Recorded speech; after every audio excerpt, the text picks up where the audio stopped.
दोस्तों आज हम समझेंगे एसएमपीएस के फुल डायग्राम के बारे में। और इस वीडियो पर आप यदि ये देख लेते हैं तो आप 70% इलेक्ट्रॉनिक्स के मैकेनिक बन जाएंगे, क्योंकि सभी सर्किटों में जो लगे होते हैं उसमें एक पावर सप्लाई जरूर होती है जो उसे चलाती है। यदि आप एसएमपीएस रिपेयर करना सीख गए तो 100% गारंटी है कि एक सर्किट को 70% आप रिपेयर कर पाएंगे। और इसे सीखने के लिए इसका बेसिक नॉलेज होना बहुत जरूरी है।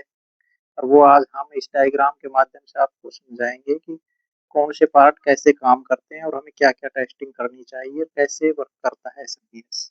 तो शुरू करते हैं देर नहीं करते हुए। तो ये है एसएमपीएस, जैसा आपने पहले वीडियो में भी दिखा चुके हैं। ये है न्यूट्रल लाइन और ये है लाइन, फेस लाइन। इधर से न्यूट्रल सीधा इंडक्टर से होता हुआ ब्रिज रेक्टिफायर की एसी पिन पर पहुंच जाता है। और दूसरा फ्यूज के जरिए बीच में लगी हुई है एमओवी। हमने पहले दिखाया था ये वाली एमओवी, दो लगे हुए हैं इसमें पीएफ, ये वाले। ये है एक एनटीसी, ये काली वाली, और ये है इंडक्टर जो यहाँ लगा हुआ है। ये है ब्रिज रेक्टिफायर, ये वाला हमने यहाँ बनाया है। और ब्रिज रेक्टिफायर में ये कटा हुआ कोना हमेशा प्लस होता है, जैसा हमने यहाँ समझाया है। यहाँ जहाँ कटा हुआ है वो प्लस डीसी होता है। बीच वाली पिन से एसी आती है और दोनों साइड की पिन से डीसी आउटपुट होती है, जो इस कैपेसिटर पर पहुंचती है, माइनस और प्लस। यहाँ इस कैपेसिटर पर मिलते हैं हमें 300 या 310 वोल्ट। इसके बाद एसी सेक्शन है अपना, ये भी एसी सेक्शन का ही पार्ट था। और ये है एक ट्रांसफार्मर, ये वाला जो सभी एसएमपीएस में आपको छोटा या बड़ा मिल सकता है, ये सभी में मिलेगा आपको। तो इसमें होती है दो वाइंडिंग एसी की तरफ। प्राइमरी सेक्शन में एक होती है ऑक्सिलरी और दूसरी होती है मेन वाइंडिंग। जैसे इसमें है, ये है इसकी मेन वाइंडिंग और ये है इसकी ऑक्सिलरी वाइंडिंग। ऑक्सिलरी वाइंडिंग काम क्या करती है, हमने पहले वीडियो में बताया था कि पीडब्ल्यूएम आईसी जो लगी होती है इस सर्किट में यहाँ लगी हुई थी, ये यहाँ। तो इसको ये पावर देती है, वीसीसी देती है 8 वोल्ट से 16 वोल्ट तक। ये है इसकी मेन ट्रांसफार्मर की वाइंडिंग जो मॉसफेट स्विचिंग करता है। तो यहाँ से करंट बढ़ता है और यहाँ सारी जितनी भी इस एसएमपीएस के मेन ट्रांसफार्मर में वाइंडिंग है उन सभी के अंदर से वोल्टेज बनना शुरू हो जाती है। तो इसमें ये दिखाता हूँ मैं, ये डीटीएच की पावर सप्लाई है, इसमें ये छोटा है और इस वाले में है ये बड़ा। ये चार्जर है इलेक्ट्रिक स्कूटी का और ये डीटीएच की पावर सप्लाई है। तो इसमें छोटा लगा हुआ है, इसमें ये बड़ा है। जैसा एसएमपीएस वैसे ट्रांसफार्मर। और इसमें क्या था, यहाँ लगा हुआ था मॉसफेट और इसमें लगी हुई है एक आईसी। तो आप इससे कंफ्यूज ना हो, इसी के अंदर पीडब्ल्यूएम आईसी भी है और मॉसफेट भी, ये कॉम्बो है। इसमें दोनों ही कंप्लीट हैं। जो फीडबैक आएगा वो इसी आईसी में आएगा, इसी की पिनों के ऊपर आएगा और इसी की पिनों पे मॉसफेट भी है। तो इसके अंदर ही दोनों है, तो ये ज्यादा बड़ा रोल नहीं है इसका। तो कहीं आप ये देखोगे अकेली, इसके अंदर समझना कि इसमें मॉसफेट बिल्ट है। तो ये डायग्राम है अपना, यहाँ से ये डायोड वाला ऑक्सिलरी वाइंडिंग अपन को समझा ही दिया। ये इसका एक सिरा ग्राउंड लाइन 300 वोल्ट से जुड़ा हुआ है, बीच में एक वीसीसी कैपेसिटर, यहाँ एक दूसरे छोर से डायोड लगा हुआ है और यहाँ से निकलती है सीधी वीसीसी के लिए वोल्टेज। इनके बीच ही एक रेजिस्टेंस लगा है 300 वोल्ट प्लस के साथ, इस वाली के साथ। ये जो प्लस है इस वाली के साथ ही अपना लगा हुआ है। ये रेजिस्टेंस ये हाई मान का है। जब तक स्विचिंग मॉसफेट स्विचिंग नहीं करता तब शुरू में इस रेजिस्टेंस से, क्योंकि यहाँ से पावर गई, यहाँ 300 वोल्ट बने, 300 वोल्ट का प्लस यहाँ आया, यहाँ से इस रेजिस्टेंस के थ्रू यहाँ पहुंचे, कैपेसिटर चार्ज हो जाएगा, इसको पावर मिल जाएगी डब्ल्यू को, फिर ये ऑन हो जाएगी। ऑन होते ही यहाँ करंट बनेगा और इसके अंदर से फिर ये सर्किल शुरू हो जाएगा।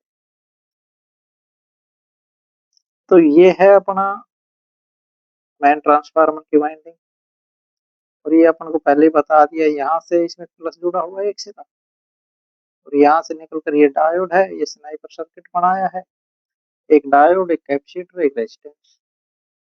PWM IC यहाँ से सिग्नल देगी, स्विच करेगा, और इस पे स्विच करते ही यहाँ आउटपुट में वोल्टेज मिलना शुरू हो जाएगा।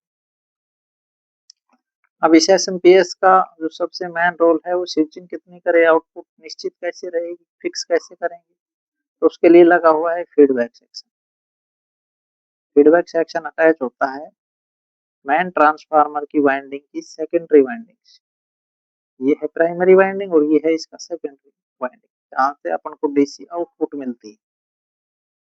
तो इसमें कैसे डिजाइन किया गया, मेन ट्रांसफार्मर की वाइंडिंग बीच के सिरे से अपन को ग्राउंड लाइन मिल जाएगी माइनस, दोनों छोरों पर लगा हुआ है एक एक डायोड, और ये एक जगह आउटपुट पे शॉर्ट हो जाएगी, और इन दोनों पे लगा है एक कैपेसिटर।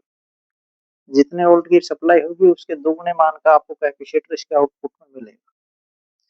जैसे यहाँ जो है ये DTH की पावर सप्लाई है, तो यहाँ 2 वाइंडिंग ना होकर 3 या 4 वाइंडिंग हो सकती है, जितनी वोल्टेज की पावर सप्लाई बनाई गई। मान लीजिए जैसे इसमें है अपने में 5 है, 18 है और 24 वोल्ट है, तो उतनी ही वाइंडिंग यहाँ ज्यादा हो जाएंगी, और उतने ही वोल्ट के कैपेसिटर यहाँ आउटपुट में आपको देखने को मिलेंगे, जैसे यहाँ। तो ऐसे ही आउटपुट में ज्यादा देखने को मिलेगा, एक है तो फिर एक देखने को मिलेगा बड़ा कैपेसिटर। तो इसमें समझने का काम ये है, यहाँ वोल्टेज बनेगी, हम मान लेते हैं ये 24 वोल्ट बने, ये है मानना कि 24 वोल्ट बने। तो 24 वोल्ट बनाए रखने के लिए यहाँ PWM IC को पता होना चाहिए कि यहाँ 24 वोल्ट बन गए। भाई 24 वोल्ट बने गए, ये इसको पता कैसे चलेगा कि 24 बन गए, अब इसको स्विच करना बंद कर दे या धीरे कर दे। इसको पता चलता है यहाँ से प्लस लाइन निकलेगी, एक रेजिस्टेंस यहाँ लगा हुआ है, जो यहाँ जो ये लगा रखा है इसकी ऑटो कपलर की पिन नंबर 1 पर पहुंचे, यहाँ से क्या आएगा प्लस, हाई रेजिस्टेंस की वह करंट को ड्रॉप करेगा और इसको मिल जाए। ठीक हो गया। इसके अंदर ऑटो कपलर के अंदर लगी हुई है एक LED, क्या लगी हुई है, एक LED, और इसके सामने ही लगा हुआ है एक ट्रांजिस्टर, जिसकी लाइट पड़ते ही ये ग्राउंड के साथ शॉर्ट होगा, और इस रेजिस्टेंस के थ्रू ग्राउंड यहाँ PWM IC को पहुंच जाएगा। होगा का, होगा ये, जब यहाँ वोल्टेज बनेगी, ये डिजाइन ऐसे किया गया है, यहाँ वोल्टेज बनेगी, इस रेजिस्टेंस से गुजरेगी, यहाँ पहुंचेगी, और इसी नेटवर्क के थ्रू यहाँ बनाया गया है एक डिवाइडर नेटवर्क। ये बनाया गया है रेजिस्टेंस डिवाइडर, ये रेजिस्टेंस डिवाइडर बनाया गया है।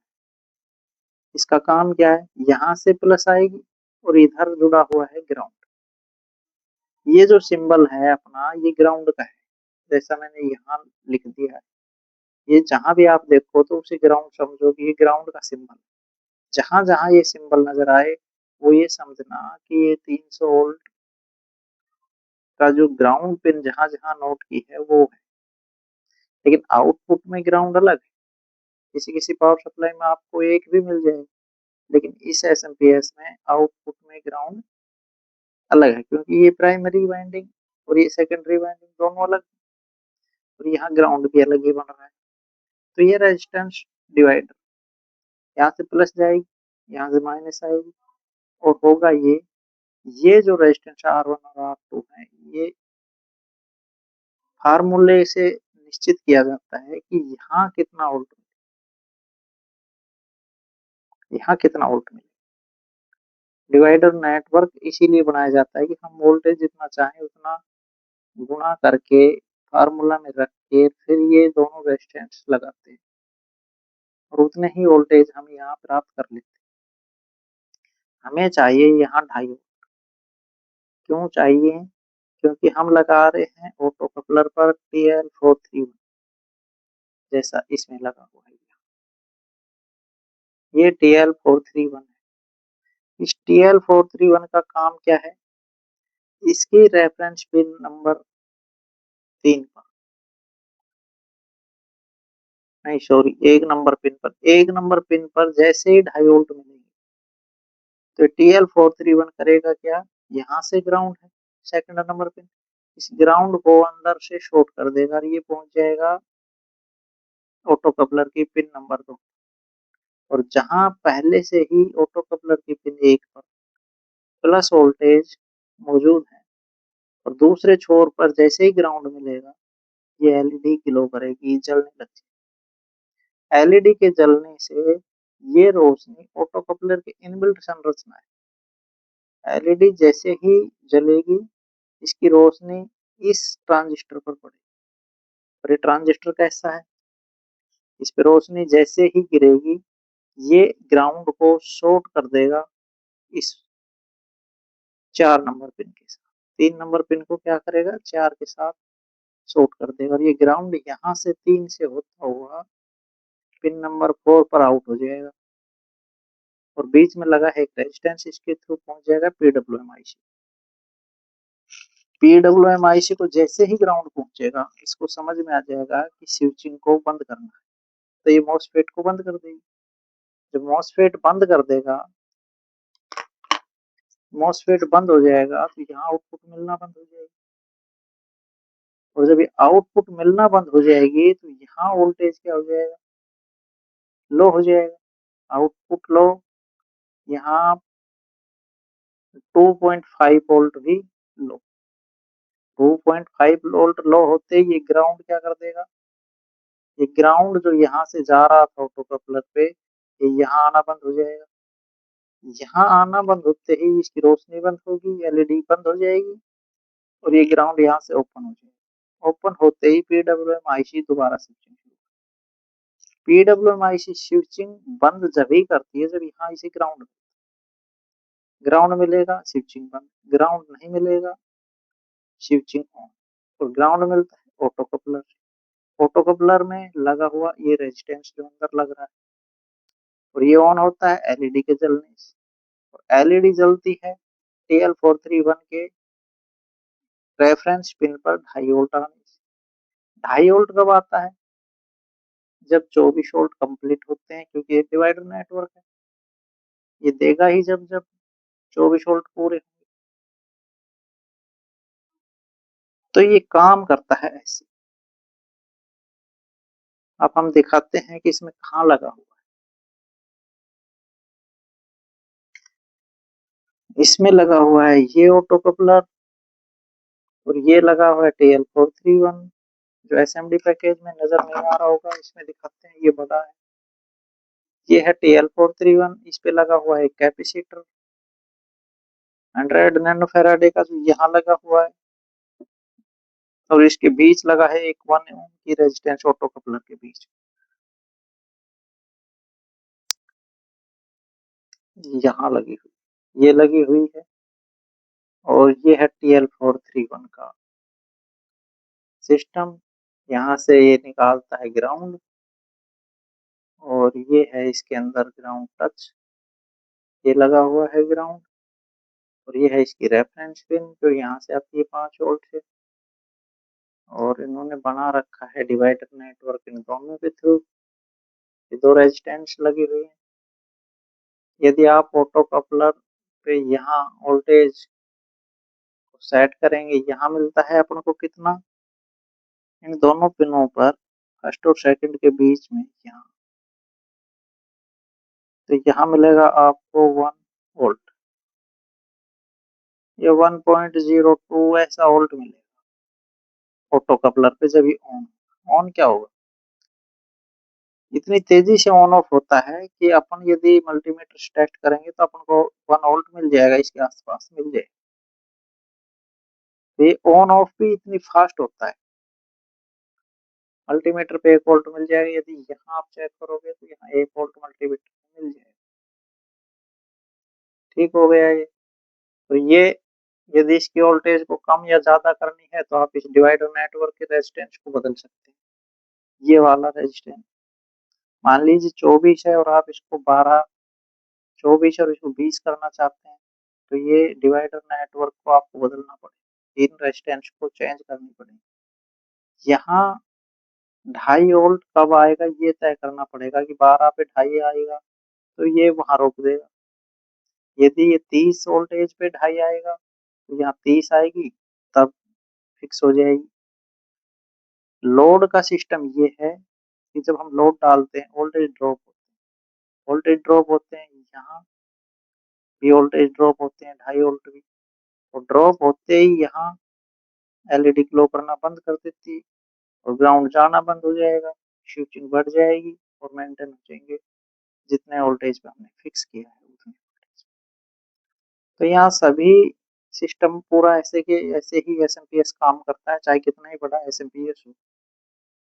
संरचना थोड़ी पेचीदा हो सकती है, प्रिंट और ट्रेस करने में समस्या आ सकती है, प्रोटेक्शन किसी किसी में ज्यादा हो सकती है इसी लाइन में, लेकिन आउटपुट सेक्शन में कहीं प्रोटेक्शन लगा के समझाने में या उसको बनाने में थोड़ा सा समय लग सकता है। लेकिन ये सिंपल डायग्राम है आपके लिए, यदि आप इसको समझ गए तो यकीन मानो ये आप इलेक्ट्रॉनिक्स में अधिकतर सर्किट रिपेयर कर पाओगे, क्योंकि सबसे ज्यादा फॉल्ट ही इलेक्ट्रॉनिक्स में पावर सप्लाई सेक्शन से ही आते हैं, और उनको रिपेयर कर दिया तो आप सर्किट रिपेयर कर पाओगे। धन्यवाद दोस्तों, नेक्स्ट वीडियो में सारे कंपाउंड्स के बारे में हम देखेंगे। Thank you.